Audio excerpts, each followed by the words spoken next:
Hi guys, welcome to my channel, Blu Ray Ben. Today what I'm going to do is I'm going to show you all the movies I picked up last month, which was the month of July. Really happy with what I picked up this month. Got a good mix of things. Some movies that I haven't seen yet and other movies that I've already seen and really enjoyed. So I'm looking forward to showing you what I picked up. As always, give this video a thumbs up, and if you have any questions or you want to leave a comment, that's great, leave them down below. And of course subscribe to my channel if you haven't. So the first movie I'm going to show you is one that I actually watched yesterday.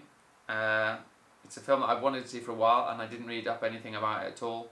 But I knew I was going to enjoy it because I heard a lot of good comments on other YouTubers' channels.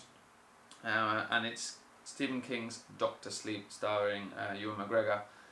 So yeah, what I did is I love The Shining.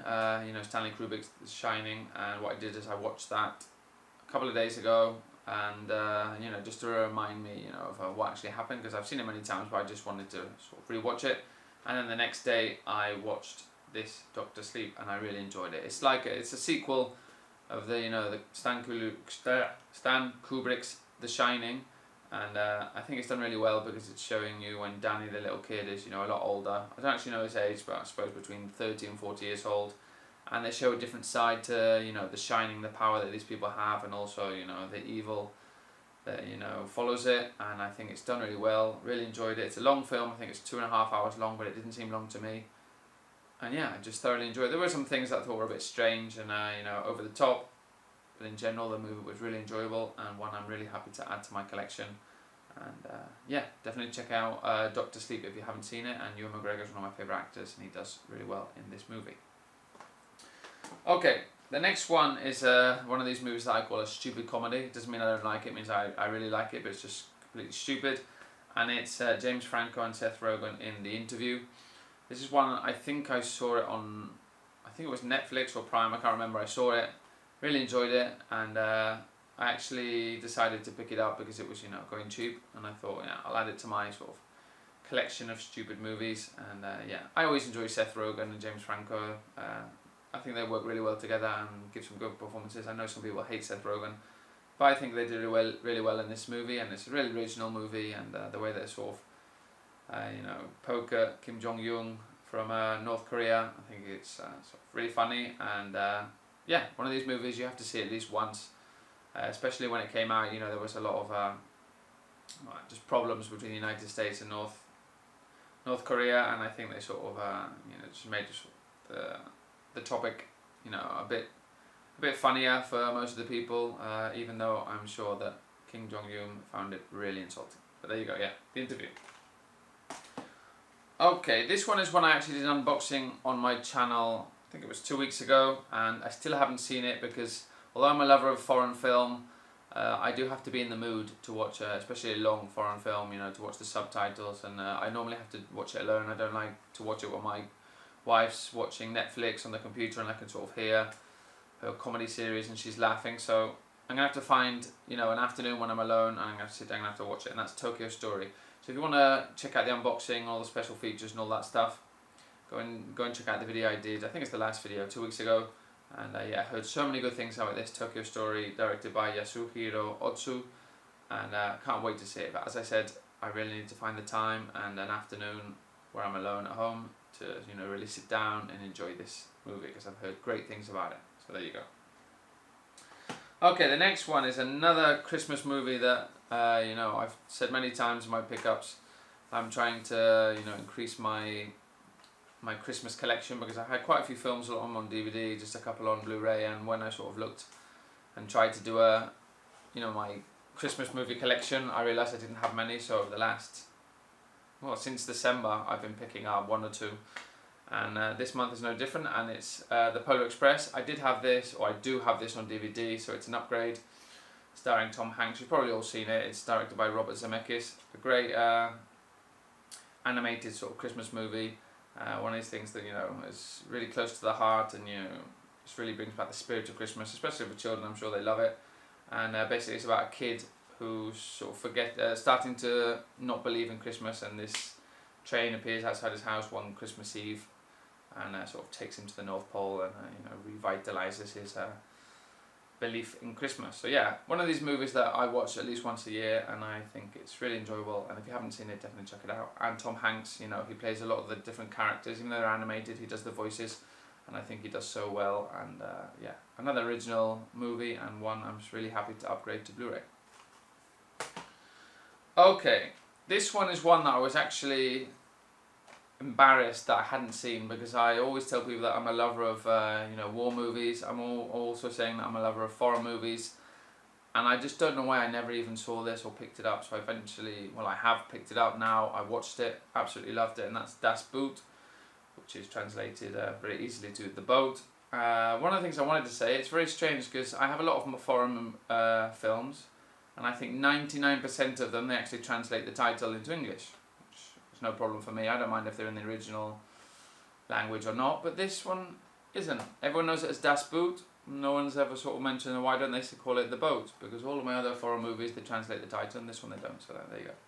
And this is directed by Wolfgang Petersen, a very long film. I think it's more than 3 hours, but I thoroughly enjoyed it. I love my war films, as I said, and submarine, sort of the submarine genre, if you call it that, in the war movies, they're really good. Crimson Tide's absolutely amazing. U-Boat 517 or 571, I can't remember, the title's really good as well. And I'd never seen this.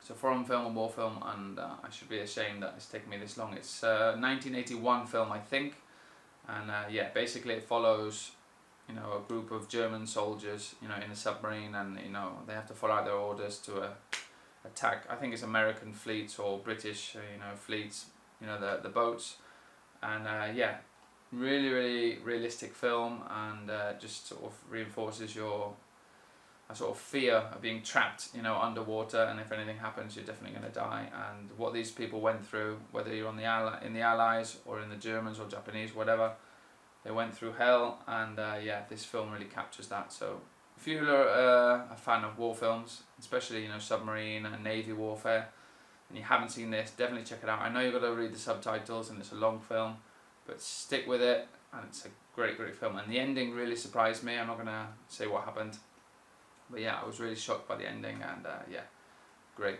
movie. So one I should have added to my collection many years ago, and I didn't.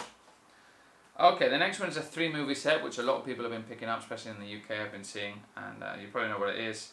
The first 2 movies were directed by Michael Bay, but the third wasn't, and that's the one I haven't seen yet, and that's Bad Boys, the trilogy, Bad Boys collection. And I picked this up because it wasn't very expensive, and I do have the first 2, but on DVD, so you know, I killed 2 birds with 1 stone, picked up the third film, the new one, and also upgraded the first 2 originals, and it's all in one sort of really slim Blu-ray case. So yeah, as I said, I've seen the first 2, really enjoyed them. Even the second one, a lot of people give it hate, but I really enjoyed it. Really looking forward to checking out the third one. Haven't read anything about it, so I don't know. All I know is that it's a different director. Don't know if that's good or not, because Michael Bay for me is hit or miss, but I did enjoy the first 2, as I said. So we'll see what direction it goes in. Looking forward to checking it out, especially as Will Smith and Martin Lawrence are a lot older now. I don't know if you'll notice that on screen, but as long as they have the, you know, the comedy connection that they always do have, I'm sure I'll enjoy it, as well as you know, the action. I'm sure there's loads of great action in there. So yeah, that's Bad Boys the collection. Okay, and normally at the end of the video on my last pickup I say last, but definitely not least. But I can't say that now because I don't know. It's a blind buy. I don't know anything about this movie, and that's Brightburn. So I saw, this was a couple of months ago, people were picking this up, and you know, there were some people that said it was okay, just okay, but there were other people who said they really enjoyed it, and I thought I'd pick it up because it was going for cheap on Amazon, and yeah, I don't know anything about it. I haven't even looked who the director is, who the actors are, what it's about. The only thing I know is what it says here, which is from the visionary filmmaker behind Guardians of the Galaxy. So that's the only thing I know. So I'm looking forward to opening this up, putting it in and watching it, and hopefully I enjoy it, because there's nothing worse than getting a blind buy, watching it and then not enjoying it, and then thinking, why the hell did I spend the money on that, and why did I have that in my collection? So there you go. Don't give any spoilers away for this movie at the bottom, but I will check it out. So there you go, guys. You know, as always, not loads of pickups for me, but I think it's quality over quantity. So I'll go back through them. I got Doctor Sleep, which is the sequel to The Shining. The Interview, what I call a stupid comedy starring Seth Rogen and James Franco. Japanese foreign movie Tokyo Story, which I still need to watch. The Polar Express, Tom Hanks Christmas movie directed by Robert Zemeckis. Das Boot, a 1981 German submarine film called The Boat, The Bad Boys Collection, the first two which I've already seen, and the new one, can't wait to see it, and then a blind buy, as I said, Brightburn.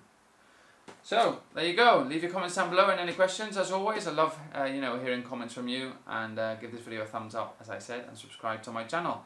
Hope everyone's okay and staying safe out there with the COVID-19 situation, and hopefully I'll see you in another video soon. Take care, guys.